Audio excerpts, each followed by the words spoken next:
साहिल ने शिवांगी का बैग उठाया और उसे कैब में बिठाया। शिवांगी के बैठते ही उस रेडियो पर कुछ ऐसा अनाउंसमेंट सुनने को आया। आज हमें एक बहुत ही प्यार भरा मैसेज आया है किसी पिंक नोज के लिए। शिवांगी को बिठाकर दूसरी ओर से साहिल बैठा। बैठते ही साहिल ने कहा, भाई आज रेडियो मत चला यार प्लीज। ड्राइवर ने रेडियो बंद कर दिया। तभी शिवांगी बोल पड़ी, प्लीज प्लीज रेडियो मत बंद करो।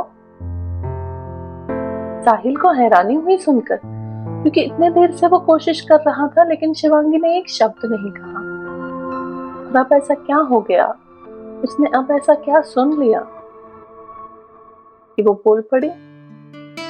नमस्कार, मेरा नाम है मीनल और माय आर्ट यार्ड में आप सभी का बहुत बहुत स्वागत है।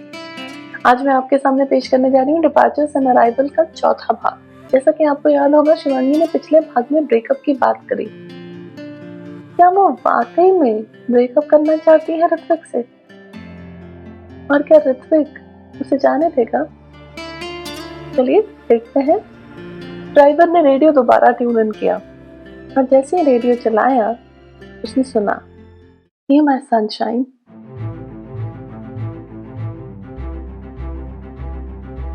if your eyes won't twinkle, my world will be dark forever. सबसे पहले तो प्लीज रोना बंद करो, प्लीज।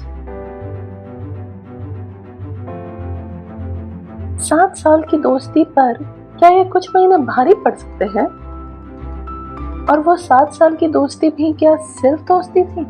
मैंने तो जब से समझा, जब से जाना, किसी और के बारे में कभी सोच ही नहीं पाया। अब तुम भी तो हमेशा से मुझे ही चाहती हो ना, बस इतना ही जान पाई हो मुझे। हाँ, क्या ये माइल्स और किलोमीटर्स का डिस्टेंस हमारे बीच में आने दूंगा मैं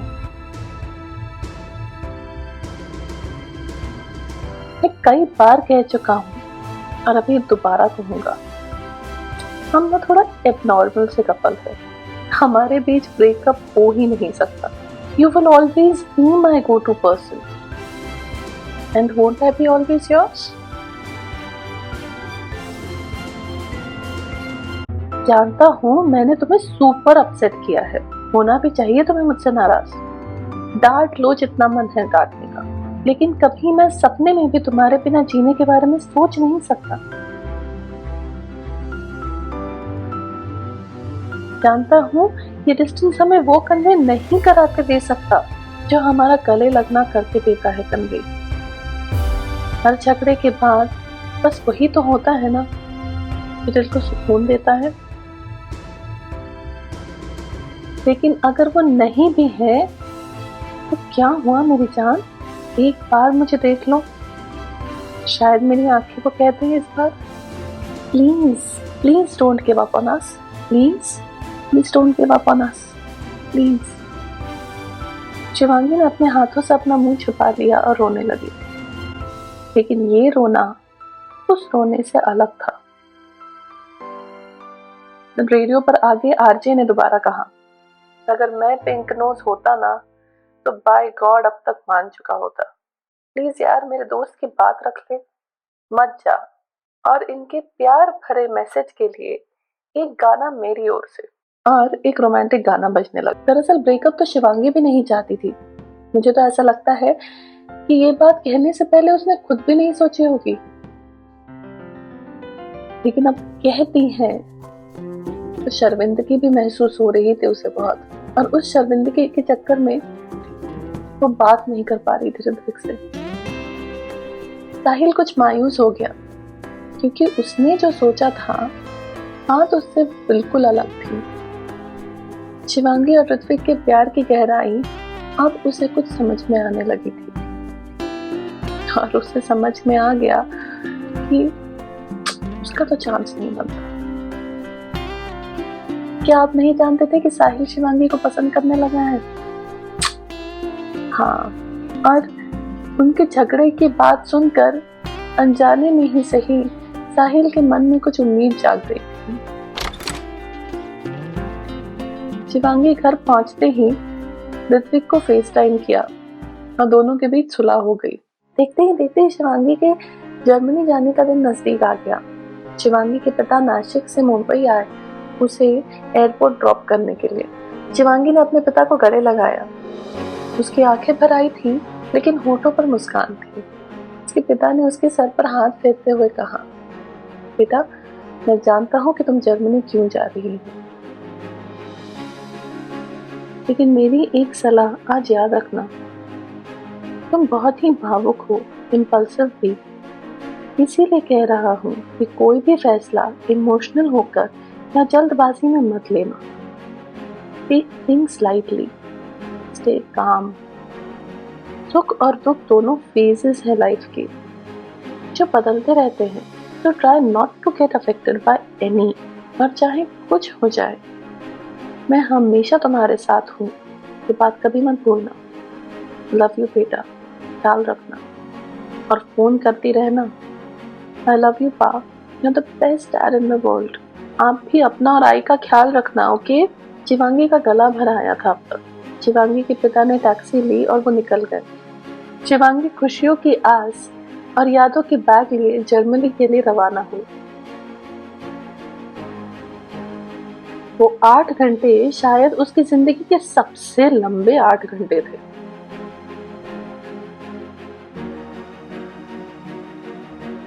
शिवांगी ने अब पहली बार जर्मनी में कदम रखा।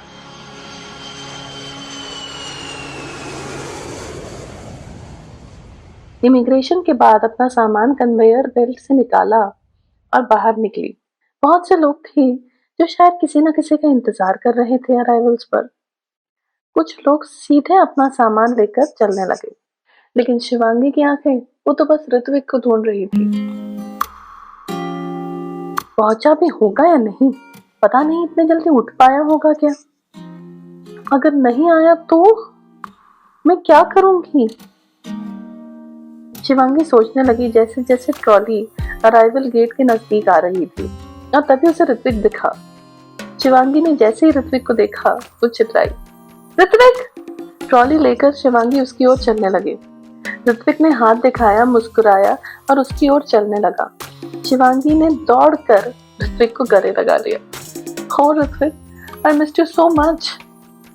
शिवांगी ने कहा, I missed you too my girl. Flight कैसी रही तुम्हारी? कुछ परेशानी तो नहीं हुई? बहुत लंबी थी यार, बोर हो गई मैं, शिवांगी ने कहा, जिस पर ऋत्विक हंसा और बोला, अच्छा हुआ मैं यूएस या कनाडा में नहीं रहता, वरना क्या करती तू? कहते कहते ऋत्विक ने अपना फोन निकाला और शिवांगी के पिता को फोन लगाया और कहा, पहले अंकल से बात कर लो, इंतजार कर रहे होंगे वो तुम्हारे फोन का। शिवांगी को फोन देते हुए ऋत्विक ने ट्रॉली अपने हाथ में ली। शिवांगी कुछ पीछे रुककर अपने पिता से बात करने लगी। हाय पा, हाँ फ्लाइट अच्छी रही। ऋत्विक अराइवल्स पर ही मिल गया था मुझे। आप और मम्मी कैसे हैं? हाँ मैं अपना ख्याल रखूंगी। हाँ बाबा, स्टुटगार्ट पहुंचकर दोबारा फोन करूंगी। अच्छा ठीक है, रखूं? लव यू पा, बाय। शिवांगी ने फोन बंद किया और पीछे से ऋत्विक को गले लगकर लटक गई और कहा, Oh Ritvik, I'm so happy. Can't express. Finally we are meeting. Ritwik ने उसका हाथ जो उसके गले पर आया था उसे चूमा और उसे सामने लाया और कहा, चलो हमें एस-बान से म्यूनिख के सेंट्रल स्टेशन जाना है और वहां से स्टुटगार्ट के लिए ट्रेन लेनी है हमें। ये एस-बान क्या होता है? शिवांगी ने पूछा। अपनी मुंबई में जैसे लोकल होती है ना, कुछ वैसे ही समझ लो। और हमें ये एयरपोर्ट से ही मिल जाएगी? हाँ, ऋत्विक ने जवाब दिया। दोनों एस-बान लेकर म्यूनिख के सेंट्रल स्टेशन के लिए निकले। शिवांगी खिड़की से बाहर देख रही थी और उसने कहा, वाओ कितना सुंदर है यार, कितने प्यारे प्यारे घर है ये। मैंने तो सोचा था स्काई स्क्रेपर्स होंगे।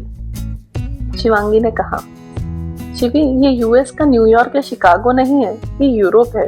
यहाँ तुम्हें पुराने आर्किटेक्चर की इमारतें मिलेंगी, लकड़ी के घर मिलेंगे, स्काई स्क्रेपर्स नहीं, ऋत्विक ने समझाया। दोनों म्यूनिख के सेंट्रल स्टेशन पहुंचे। ऋत्विक ने कहा, हम बेकरी से कुछ ले लें, तुम्हें भूख लगी होगी ना। दोनों बेकरी पर पहुंचे। तभी शिवांगी आगे बढ़ी। और उसने कहा, Können Sie mir 2 Croissants und 2 Cappuccino geben bitte? Shivangi के जर्मन सुनकर ऋत्विक हैरान हो गया। जब उसका ऑर्डर पैक हो रहा था तो शिवांगी ने ऋत्विक की तरफ इतरा कर देखा, मानो पूछ रही हो, क्यों, कैसा लगा? ऋत्विक ने तिरछी नजरों से देखा और ताली बजाने का इशारा किया। शिवांगी ऑर्डर लेकर आई तो ऋत्विक ने कहा, पाया, तुम तो कमाल जर्मन बोलने लगी हो, कब से सीख रही हो? जिस पर शिवांगी ने कहा, सच कहूं तो बस 3 महीने हुए हैं। थैंक्स टू साहिल, जो भी बोल पा रही हूँ ना, बस उसी की वजह से है, वरना अगर सिर्फ इंस्टीट्यूट के भरोसे बैठती तो कभी नहीं सीख पाती। बहुत अच्छा सिखाता है वो, पता है। शिवांगी के मुंह से साहिल की तारीफ सुनकर ऋत्विक को कुछ खास पसंद नहीं आया। उसकी बात को बीच में रोकते हुए उसने कहा, जल्दी खाओ, हमें ट्रेन पकड़नी है। शिवांगी नाश्ता करके दोनों ने ट्रेन पकड़ी तो ट्रेन में बातें करते करते कुछ ही देर में दोनों स्टुटगार्ट पहुंचे। शिवांगी की कंपनी ने उसको एक फर्निश्ड स्टूडियो अपार्टमेंट दिया था। ऋत्विक शिवांगी को उसके नए घर ले गया तो शिवांगी ने हैरानी में पूछा, तुम्हें एड्रेस पता है? कैसे? तुम चलो तो, ऋत्विक ने कहा। दोनों उसके घर पहुंचे। ऋत्विक ने घर खोला। तुम्हारे पास चाबी ऑलरेडी है? कैसे? Ritvik, what's going on? Shivangi, चलो तो, ऋत्विक ने कहा। ये घर ट्यूलिप से सजा हुआ था। जगह जगह पर गुलदान में ट्यूलिप्स रखे थे। बेड के साइड टेबल पर, किचन के शेल्फ पर। शिवांगी को ट्यूलिप्स बहुत पसंद थे। आज अपना घर उन फूलों से सजा देखकर उसकी खुशी का ठिकाना नहीं था। शिवांगी की आंखों में चमक थी जब वो अपने नए घर को देख रही थी। एक बड़ा सा कमरा था। एक कोने में किचन था जहाँ पर इलेक्ट्रिक बर्नर्स थे।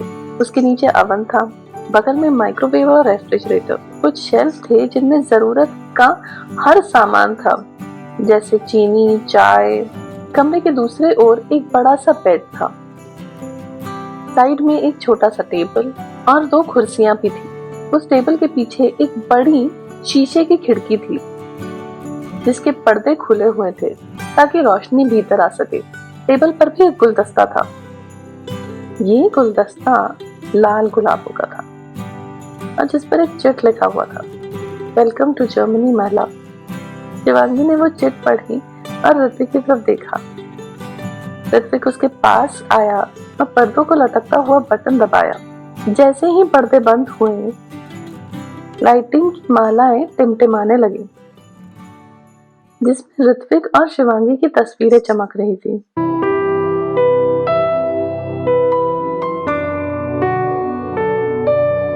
शिवांगी की खुशी का ठिकाना नहीं था और उसने ऋत्विक को गले लगा लिया। जब दोनों अलग हुए तो शिवांगी के गालों को ऋत्विक की हल्की सी दाढ़ी चुभी और उसके बाल उसकी दाढ़ी में फंस गए। ऋत्विक ने एक हाथ से उसे कमर से पकड़े रखा और दूसरे हाथ से उसके बालों को संवारा। शिवांगी आंखें बंद करके उसके हाथों को महसूस करने लगी। आई मिस्ड यू सो, शिवांगी बोल ही रही थी। ऋत्विक ने दूसरे हाथ की उंगली से शिवांगी को शांत कर दिया और उसका चेहरा अपने हाथों में लिया और दोनों ने किस किया, कुछ ऐसे जैसे कभी जुदा ना हो। ख्वाब है या ख्वाबों से खूबसूरत हकीकत है ये, या कहीं तसव्वुर से बाहर आ गए हो तुम मेरे। तुम सामने हो तो छूकर महसूस करने दो हमें। तुम सामने हो ये छूकर महसूस करने दो हमें। यकीन कैसे करें इस खाबीदा सच का मेरे। यकीन कैसे करे इस खाबीदा सच का मेरे। अगले दिन जब ऋत्विक की नींद खुली, शिवांगी को अपने बगल में देखकर वो मुस्कुराया। उसके चेहरे से नजर नहीं हट रही थी, लेकिन उसने शिवांगी को नहीं जगाया। ऋत्विक उठा, फ्रेश हुआ और शिवांगी अभी भी गहरी नींद में थी। उसके बालों को उसके चेहरे से हटाया और उसने कानों में कहा, मेरी जान। शिवांगी को जैसे गुदगुदी का एहसास हुआ और वो नींद में मुस्कुराई। फिर ऋत्विक ने बड़े प्यार से उसका हाथ उठाया और उसकी उंगली गरम गरम चाय में डुबोई। शिवांगी चौंक कर उठ गई। क्या ऋत्विक, ऐसे कोई उठाता है क्या? शिवांगी ने नाराजगी में कहा। मैं तो सपना देख रही थी कि तुम मुझे आई लव यू कह रहे हो। ऋत्विक मुस्कुराकर बोला, कहने का इरादा तो वही था, लेकिन कहते कहते मन बदल गया और बचपन की शरारतें मन में जाग गई। उफ, don't remind me, I hated you then. अच्छा, कल रात को नींद लगी? ऋत्विक ने पूछा। नहीं यार, 3 बजे उठकर बैठी थी मैं, तो सोचा पापा को फोन कर लूं, क्योंकि उनके यहाँ तो सुबह हो चुकी होगी ना। फिर आधे घंटे के बाद दोबारा नींद लगी, शिवांगी ने बताया।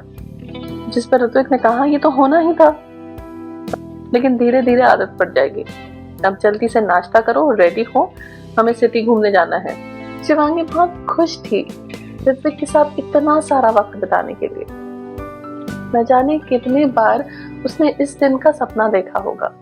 अगले दिन सुबह ऋत्विक उठा, शिवांगी गहरी नींद में थी।